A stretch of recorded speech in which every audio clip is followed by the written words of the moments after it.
Cash only, বেঙ্গালুরুতে দোকানদাররা কেন ইউপিআই নিতে চাইছে না? তথ্য বলছে বেঙ্গালুরুর একাধিক স্ট্রিট ফুডের দোকান ঠেলাগাড়ি করে পণ্য বিক্রি করে যারা ছোট দোকানদাররা পরপর জিএসটি নোটিশ পেয়েছে, তাদের থেকে লক্ষ লক্ষ টাকা কর দাবি করা হয়েছে। ভারতের তথ্য প্রযুক্তি হাব বেঙ্গালুরুতে দোকানদাররা ইউপিআই নিতে চাইছে না শুনতে অবাক লাগছে। ওই শহরে একাধিক ছোট বিক্রেতা no UPI cash only board লাগিয়েছে, কিন্তু এমন হঠাৎ হলো কেন?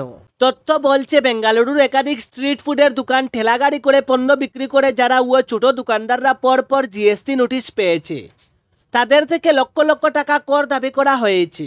আর এই নোটিশের কারণে ওই শহরের সব ছোট বিক্রেতারা বেশ ভয় পেয়েছেন।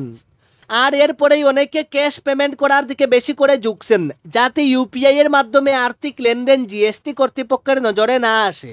জিএসটি আইন বলে কোনো ব্যবসার বার্ষিক টার্নওভার 40 লক্ষের বেশি হলে সেই ব্যবসার জিএসটি রেজিস্ট্রেশন থাকতে হবে ও জিএসটি পেমেন্ট করতে হবে। বাণিজ্য কর বিভাগ জানিয়েছে এই নোটিশগুলো শুধুমাত্র সেই সব ব্যবসায়ীদের পাঠানো হয়েছে যাদের 2021-22 অর্থবর্ষের পরের হিসাব 40 লক্ষের লিমিট পার করেছে। আধিকারিকরা মনে করেন এই ধরনের ব্যবসাগুলো জিএসটির অধীনে আসা দরকার ও তাদের প্রয়োজনীয় কর জমা করা দরকার।